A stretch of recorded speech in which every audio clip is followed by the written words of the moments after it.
December 3 నాడు 2023 ఫలితాలు వస్తే డిసెంబర్ 7 నాడు మేము బాధ్యతలు చేపట్టి 90 రోజులలో 30,000 ప్రభుత్వ ఉద్యోగ ఖాళీలను భర్తీ చేసి ఎవరికైనా అనుమానం ఉంటే లెక్క పెట్టుకోండి అని చెప్పి ఎల్బీ స్టేడియంలో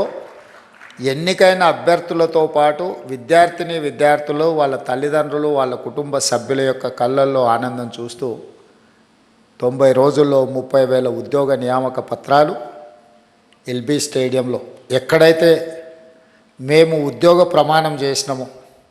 అక్కడే వాళ్ళకు కూడా ఉద్యోగ ప్రమాణం చేయించి ఉద్యోగ పత్రాలు 90 రోజుల్లో 30,000 ఇవ్వడం జరిగింది. దీన్ని బట్టి తెలంగాణ నిరుద్యోగ యువత ఈ ప్రభుత్వం యొక్క ప్రాధాన్యత ఏందో అర్థం చేసుకోవాల్సిన అవసరం ఉన్నది. అదేవిధంగా మీకు అందరికీ తెలుసు, తెలంగాణ రాష్ట్రం ఏర్పడిన తర్వాత 10 సంవత్సరాలలో ఇచ్చిన ఏ నోటిఫికేషన్ కూడా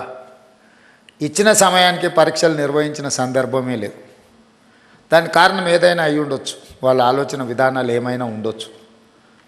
కానీ తీరని నష్టం, యుక్త వయసులో ఉజ్వల భవిష్యత్తును ఆలోచన చేసి కోచింగ్ సెంటర్లలో తిరుగుతూ